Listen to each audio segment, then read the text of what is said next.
Buenas noches, chicos. Hoy en la materia de contabilidad uno veremos como tema la teoría de los libros contables, diario, mayor y balanza de comprobación.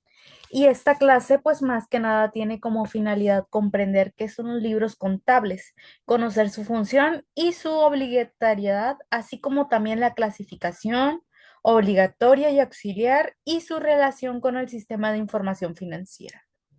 Entonces, chicos, una vez dicho todo lo anterior, pues comencemos con una introducción a los libros contables.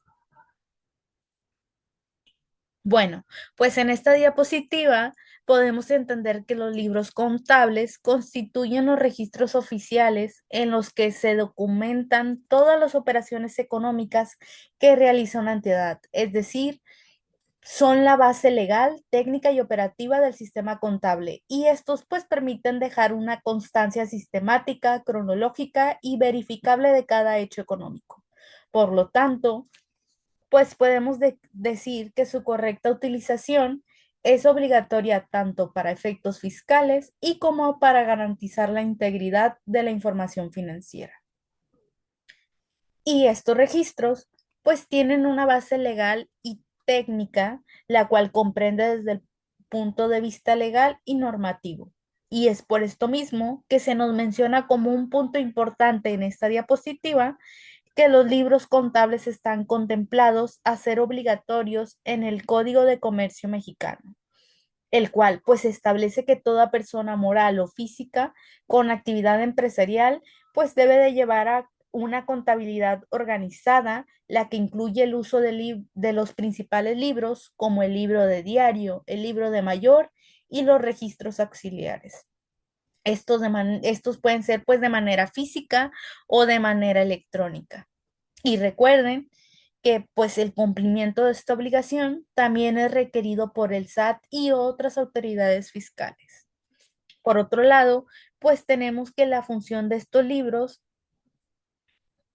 es,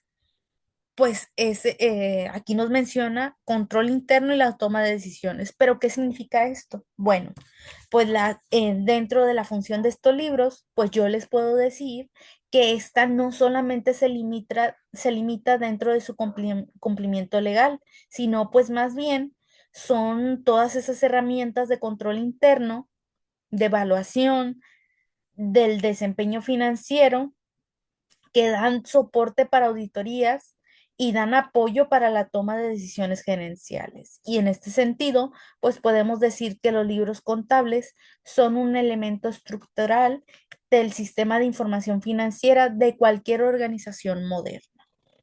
Ya por último, tenemos que estos libros pues se dividen en dos grandes categorías: libros obligatorios y libros auxiliares. En los libros obligatorios está el libro de diario y en él pues se registran cronológicamente cada una de las transacciones. Después, pues en el libro de mayor, en él pues se clasifican los movimientos por cada cuenta. Y por último, pues en la balanza de comprobación tenemos que aquí pues se resumen los saldos contables.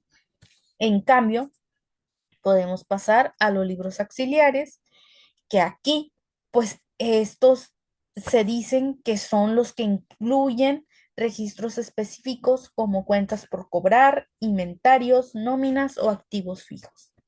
Por ejemplo, si una empresa compra mercancías por 50,000, pues la transacción primero se registra en el libro de diario, es decir, como cargo a inventarios y abono a bancos o proveedores.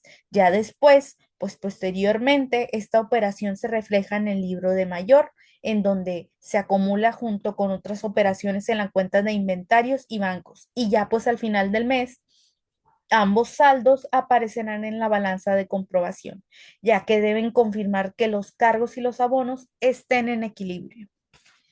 No sé si recuerdan un poco de las clases anteriores, pero pues aquí podemos recordar que el uso correcto de estos libros contribuye también al cumplimiento del principio de partida doble. Recuerden, chicos, el partido doble consiste en lo mismo que entra debe salir para todo un cargo, hay un abono, ya que pues cada transacción debe registrar al menos, como les dije, un cargo y un abono equivalente, es decir, que sean igual. Y este principio, pues más que nada refleja de manera clara en los libros contables que las verificaciones están cruzadas y que existe una validación integral de la información. Un dato extra que les puedo dar antes de proseguir con la siguiente diapositiva es que cabe destacar que en la actualidad, aunque la contabilidad se lleve en sistemas electrónicos, los libros contables pues siguen siendo eh, muy necesarios y pues más que nada para generar formatos digitales. Estos se utilizan para poder, como una base, para poder generar los formatos digitales y algunas de estas plataformas contables como el Compaq, Aspel o SAP, pues generan versiones electrónicas del libro de diario y del libro mayor con estructuras compatibles con lo que se exige en el SAT y con la contabilidad financiera. Ahora sí, pues en esta siguiente diapositiva vamos a hablar sobre el libro de diario. Aquí nos vamos a enfocar en cómo es su registro, el papel que juega dentro de la partida doble, los elementos que lo componen y el control que ejerce. Pero primero que nada, pues vamos a definir qué es el libro de diario. Y este pues es el punto de partida del proceso contable formal. ¿Y por qué les menciono esto? Bueno, es porque este es aquel documento en donde se registran en orden cronológico, recuerden siempre, en orden cronológico. Por eso se destaca como un punto importante el registro cronológico, porque en orden cronológico aquí se registran todas las transacciones económicas que afectan a una entidad. Y este registro pues se realiza aplicando el principio de partida doble, es decir, nuevamente, pues asegurando que todo cargo tenga su abono correspondiente, siempre un equilibrio. Y por esto, pues se puede decir que su función principal es servir como el archivo base desde el cual se construye el libro mayor, la balanza de comprobación y los estados financieros. Es el principal. Y en el libro de diario, pues cada asiento contable debe de contener los elementos como son la fecha de operación, cuentas involucradas, importe cargado y abonado, y un número de folio o referencia y una breve descripción de la transacción, ya que esta información pues permite no solamente un análisis contable, sino también el rastreo posterior en auditorías o revisiones internas. Por ejemplo, si el 5 de abril una empresa compra un mobiliario de oficina por 25,000 pagando al contado, pues el asiento del libro de diario sería, primero escribo la fecha 005 de abril, después pongo cargo a mobiliario y equipo por 25,000, después un abono de bancos por 25,000, ambos sumados debe ya haber 25,000 cada lado, y como concepto, pues compra de mobiliario pagado en efectivo. Este asiento, pues más que nada va a reflejar fielmente el principio de partida doble. Para cada cargo hay un abono, hay una equivalencia y pues documenta la operación con claridad. Y es importante pues destacar que incluso en los sistemas contables electrónicos, pues esta lógica sigue aplicándose y el libro de diario es generado automáticamente con cada transacción registrada. Debo contarles también que en el libro de diario, pues puede organizarse de diferentes formas, es decir, puede tener columnas verticales en libros manuales o algunas estructuras más complejas en sistemas digitales, pero en el fondo sigue siendo lo mismo y sigue cumpliendo su misma función. Y en cualquier caso, pues lo esencial es que se mantenga en orden cronológico. Como lo que les mencioné, lo principal es un registro cronológico, que cada asiento esté completo y que exista un respaldo documental para cada operación. Entonces podemos concluir que antes, para pasar a la siguiente diapositiva, bueno, desde la perspectiva profesional, podemos decir que el libro de diario bien llevado, pues es sinónimo de disciplina contable y de que hay un control financiero adecuado. Pues este refleja no solamente lo que la empresa hace, sino también cómo lo hace y qué documentación lo respalda, ya que en ciertos casos de litigios o investigaciones fiscales o disputas contractuales, pues este libro puede ser utilizado como prueba documental. Bueno, chicos, ahora sí, en esta siguiente diapositiva, pues vamos a hablar sobre el libro mayor. Y aquí, pues más que nada vamos a abordar su función, su estructura y su relación con el libro de diario. Pero primeramente vamos a comprender qué es el libro mayor. El libro de mayor, pues es el segundo gran registro contable y su función principal es agrupar los movimientos por cuenta contable. Mientras que el libro de diario organiza las operaciones cronológicamente, pues el mayor permite observar el comportamiento individual de cada cuenta, es decir, cuánto ha aumentado, cuánto ha disminuido y cuál es su saldo actual.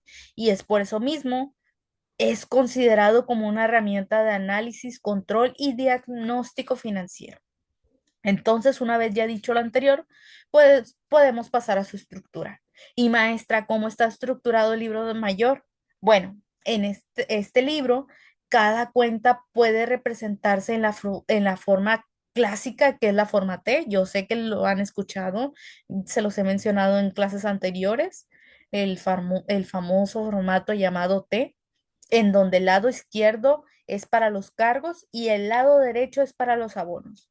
O en sistemas más modernos, pues es mediante formatos corridos o tabulados que al igual permiten visualizar múltiples movimientos. Recuerden que la elección del formato pues depende del sistema utilizado, pero en el fondo sigue siendo lo mismo, que es resumir y analizar el historial de cada cuenta. Esa es su función, la misma, no va a cambiar, no importa cómo se vea, su función va a seguir siendo la misma. Bueno, ahora sí, ¿cómo se relaciona el libro de mayor con el libro de diario?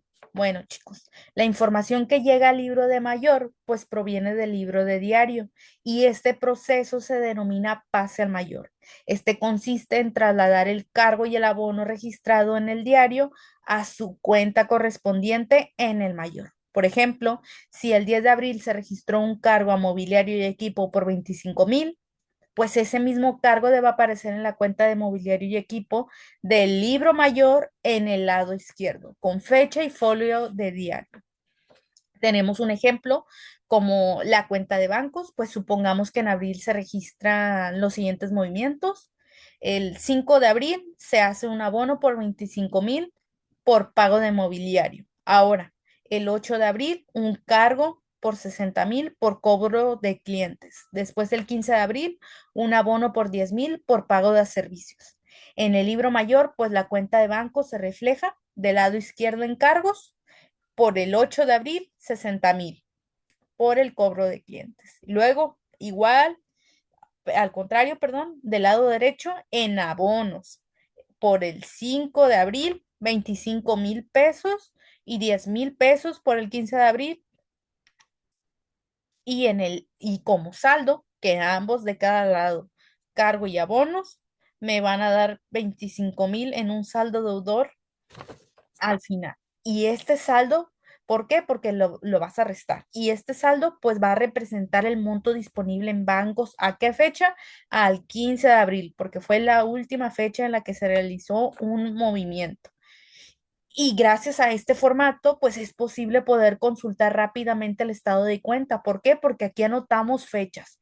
Fechas, por qué fue y vamos a ver el cargo y el abono. Inmediatamente a qué cuentas afectamos y así nos va a ser más fácil tomar decisiones informadas sobre tesorería, pagos o inversiones. Por eso es muy importante tener todo registrado de forma adecuada.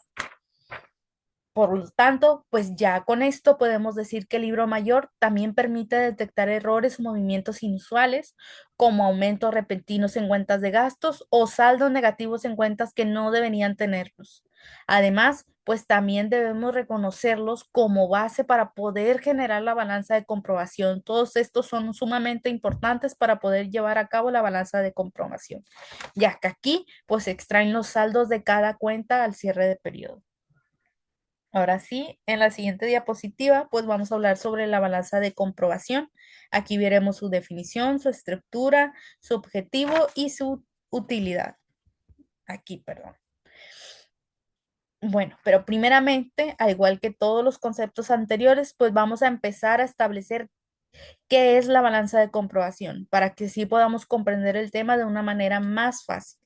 Bueno, vamos a empezar. La balanza de comprobación, chicos, es el documento contable que presenta de forma resumida todos los saldos de las cuentas registradas en el libro del mayor al cierre del periodo. Por eso dice definición, resumen de todas las cuentas al cierre del periodo. Eso se dice que es la balanza de comprobación en términos simples.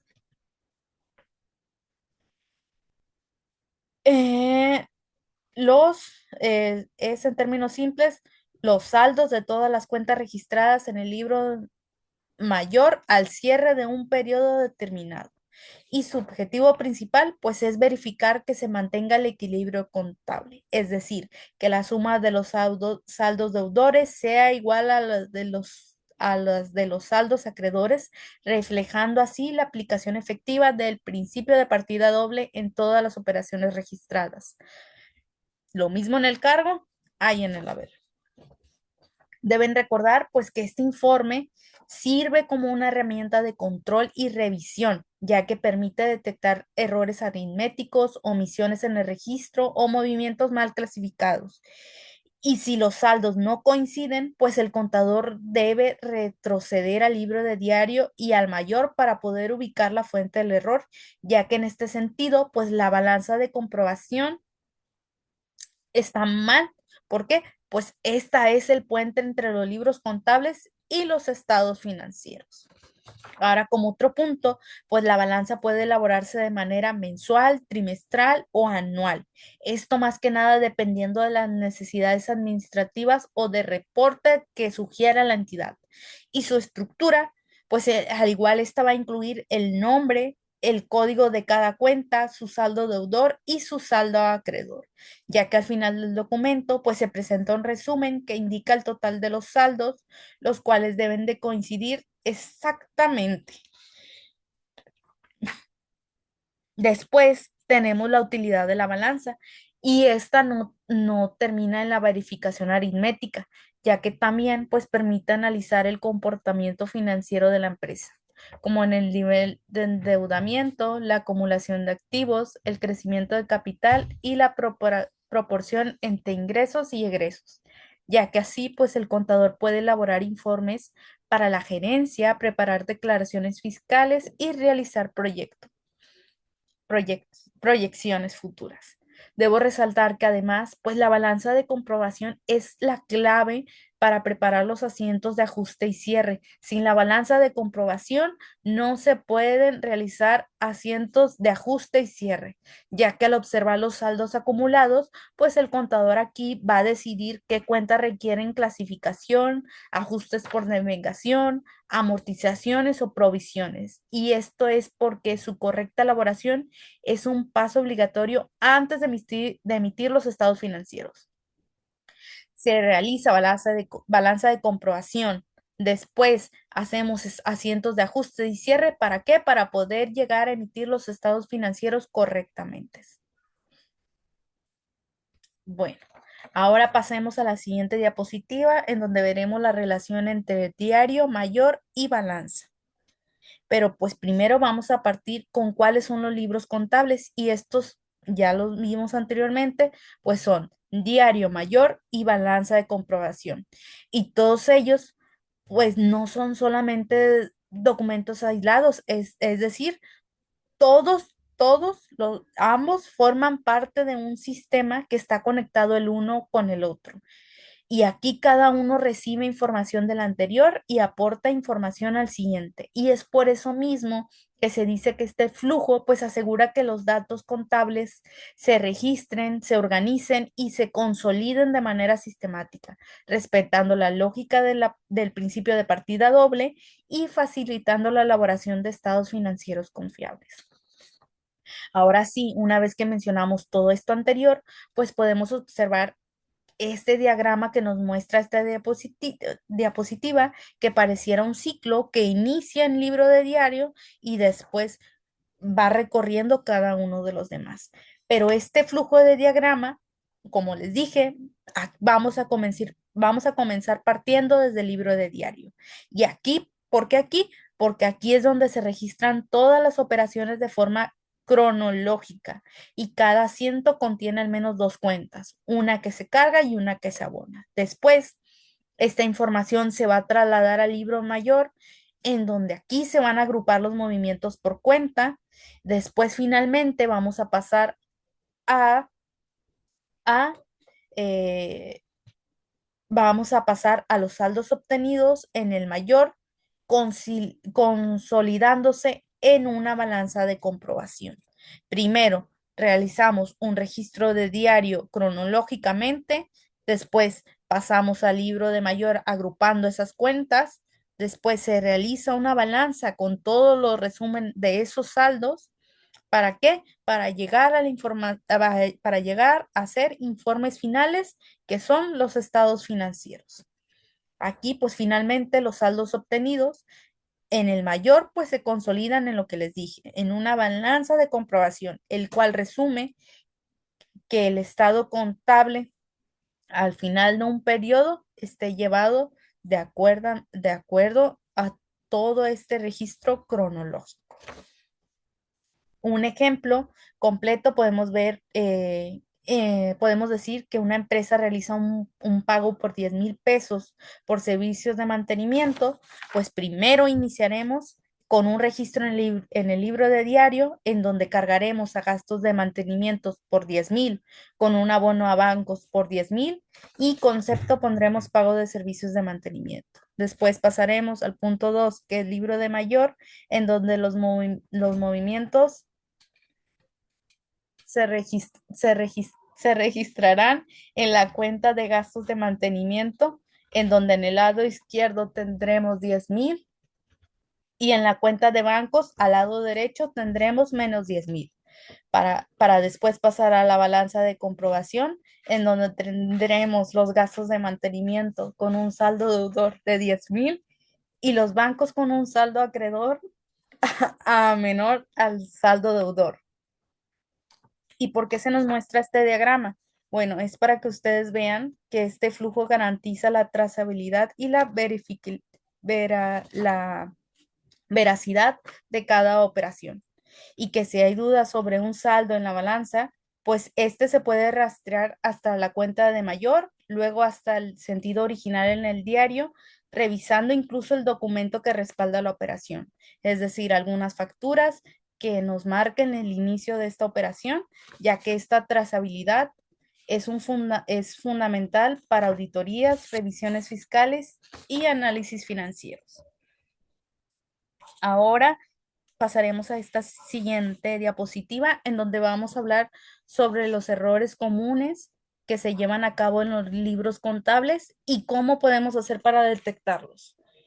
Recuerden que el proceso contable, aunque esté bien guiado por principios normativos y herramientas tecnológicas, pues este no está exento de errores y que en la práctica pues se puede llegar a encontrar estos errores en los libros contables.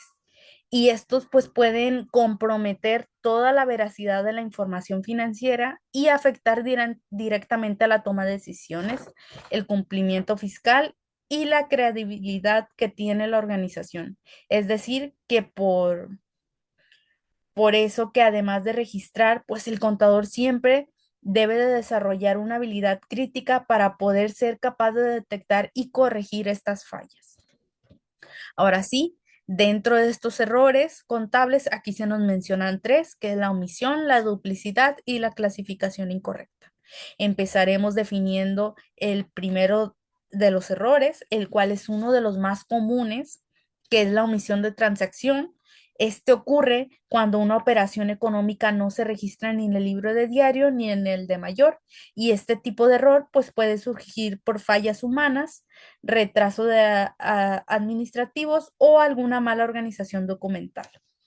Otro error frecuente, pues, es la duplicidad, que este sucede cuando una operación se registra dos veces, generando un aumento o una disminución artificial en los saldos. Por ejemplo, si en una venta, pues, se registra por duplicado, se registran dos ventas, pues los ingresos y las cuentas por cobrar van a quedar inflados, lo que va a hacer que distorsionará totalmente el resultado del ejercicio y los indicadores financieros van a estar mal. También, pues tenemos muy común dentro de estos errores la clasificación incorrecta de cuentas, y esto sucede cuando se carga o se abona una cuenta distinta a la que corresponde. Por ejemplo, si al registrar una compra de maquinaria como gasto operativo, en lugar se hace como un activo fijo. Y aunque este asiento esté cuadrado, pues la naturaleza contable y el impacto financiero van a ser erróneos, lo cual va a afectar nuestra estructura del balance y la depreciación de la factura. ¿Por qué? Porque lo estamos considerando como un activo en vez de un gasto operativo.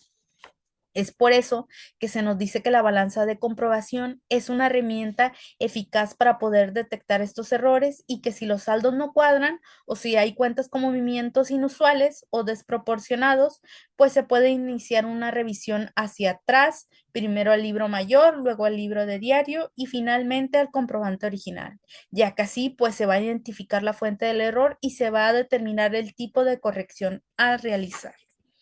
Ahora, en esta siguiente diapositiva, pues vamos a hablar sobre la aplicación de la auditoría y la fiscalización de los libros contables.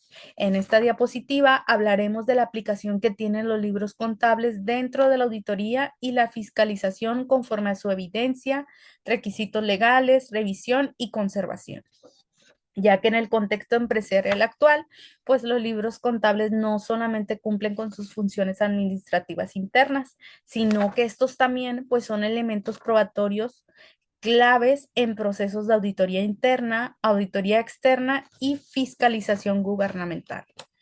Por esta razón, pues su correcta elaboración y conservación es un deber profesional que no admite negligencias.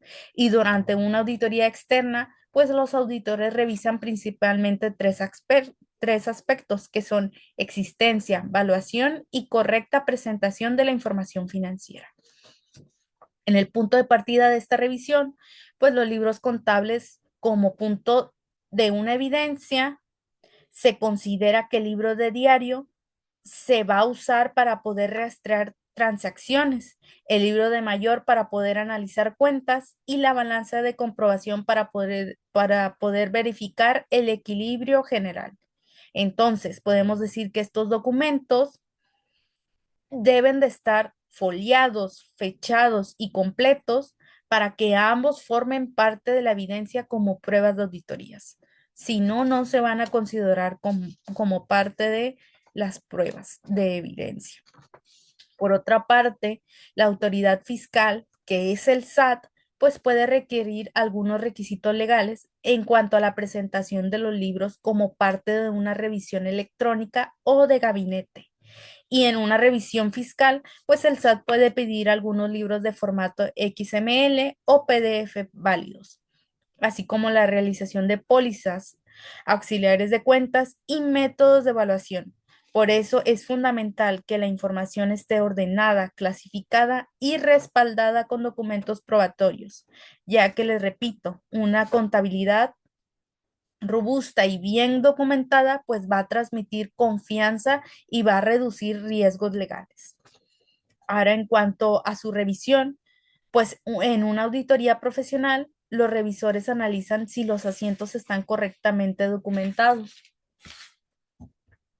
Es decir, que si las cuentas utilizadas son las adecuadas según su naturaleza y si hay coherencia entre el registro contable y los documentos fuente, es decir, facturas, contratos y pólizas, que ambos existan y ambos estén totalmente registrados, ya que pues también se revisan si los saldos de mayor coinciden con los de balanza y si el total de cargos pues es igual al de los abonos. Un hallazgo que es muy, muy común en la auditoría es el uso de cuentas puentes o genéricas. Como muchos de ustedes lo conocen, el uso como otros gastos, que todos lo catalogan como otros gastos o otras cuentas por aclarar, ya que no hacen un suficiente desglose y nunca realizan como que nunca catalogan la cuenta tal cual como es. Por ejemplo, pueden realizar alguna compra, algún gasto y lo catalogan como otro gasto en vez de clasificarlo como gastos de mantenimiento, gastos de conservación, gastos de instalación, gastos de propaganda y publicidad. Lo meten como otros gastos sin decir exactamente en lo que qué consiste. Y estos, pues aunque estén cuadradas, pues su abuso puede indicar prácticas poco transparentes o ineficiencias en procesos internos. Y pues aquí el auditor debe solicitar su análisis, reclasificación o eliminación si no cumplen con los principios de contabilidad generalmente aceptados. Aquí el auditor, si llega a ver alguna de esas cuentas, por ejemplo, otros gastos o cuentas por aclarar altos y no, y, y la entidad no te presenta facturas que corroboren que toda esa cantidad realmente forman parte de esa subcuenta, pues te va a pedir lo que se le llama, es un análisis de movimientos. Ahí te va a desglosar exactamente todo lo que cargaste a esa cuenta, todo lo que lo pusiste en esa cuenta y ellos van a determinar exactamente si corresponden o no. Si no corresponden, pueden llegar a eliminarlos, por eso se les menciona que se solicitará su análisis para una reclasificación o eliminación si no cumplen con los principios. Aquí el auditor dice, oye, estos no entran, se eliminan y se vuelven a reclasificar dentro de otras cuentas. Ya por último, en cuanto pues a su conservación, pues tenemos que según el artículo 28 del Código Fiscal de la Federación, pues los contribuyentes deben de conservar la contabilidad por un plazo mínimo de 5 años, incluidos registros electrónicos, y pues la falta de estos libros o su presentación incompleta pues puede derivar de sanciones, multas o incluso presunción de ingresos omitidos. Así que la autoridad puede pedirte información mínimo 5 años. Ya por último, tenemos en esta diapositiva una reflexión final sobre los libros contables como registro de verdad y transparencia empresarial. Pues más que nada en esta última diapositiva, pues nos habla sobre los libros contables, cuáles son diario mayor y balanza de comprobación, mostrándonos que no son solamente formularios técnicos o cargas administrativas, sino más bien son los testigos permanentes de la historia económica de una entidad, estableciéndola como una verdad financiera, ya que en sus páginas queda registrada cada operación, cada decisión y cada estrategia ejecutada con implicaciones financieras. Y al entenderlos de esta manera, pues es asumir que la contabilidad es en esencia un ejercicio de verdad. Y es así donde también da pie a la transparencia, ya que va más allá de cumplir con obligaciones fiscales o satisfacer exigencias legales, pues los libros contables representan el compromiso de una organización con la transparencia, con la rendición de cuentas y la ética, mostrándonos que cuando los registros están bien hechos, pues la información financiera se convierte en un reflejo confiable de la realidad y que cuando no lo están, pues se corre el riesgo de construir decisiones sobre una base falsa. Tienen siempre que tener en cuenta, chicos, que cada asiento en el libro de diario y cada saldo en el mayor y cada línea en la balanza no son solamente cifras, son más que nada narrativas financieras y que detrás de cada bono a capital hay una historia de confianza de los socios que deciden aportar en nosotros y detrás de cada bono, perdón, cada cargo a bancos hay una inversión que nos dieron la confianza a nosotros para poder invertir en nosotros. Nos dieron esa confianza. Y un gasto o un pago que que representa un esfuerzo económico, pues no debemos de defraudar, ya que al registrar con rigor, pues es una forma de honrar esta historia y poder dotarla de trazabilidad. También deben de recordar que la organización que mantiene sus libros contables al día con claridad y exactitud, pues construye su reputación financiera. Por eso se nos menciona que es una pieza muy fundamental dentro de esta diapositiva, la reputación financiera. ¿Por qué? Porque es la base para la confianza empresarial, ya que esto no solamente facilita auditorías o declaraciones fiscales, sino también que genera confianza en sus inversionistas, proveedores, trabajadores o entidades financieras. Y que en cambio una contabilidad opaca o desordenada, pues puede estar ligada a prácticas de riesgos, conflictos internos y falta de dirección estratégica. En cuanto ya por último al plano ético, pues el contador que lleva libros en orden, pues demuestra su lealtad a la verdad y al interés público, incluso que cuando enfrenta presiones, pues su deber profesional siempre va a ser proteger la integridad del sistema contable y actuar como una pieza muy fundamental dentro de una información veraz. Es decir, que siempre cuente o siempre dé la información real. Por eso se nos dice que la ética contable y la técnica contable son dos caras de la misma moneda. Es decir, siempre van a ir de las manos. Entonces, chicos, esto es todo por hoy. Esto es todo por la clase. Espero no tengan ninguna duda. Nos vemos la siguiente clase, el próximo miércoles. Que descansen, revisen muy bien sus actividades y cuestionarios para que cumplan en tiempo y forma con cada uno de ellos y espero y pasen bonita noche. Esto ha sido todo por hoy. Hasta luego.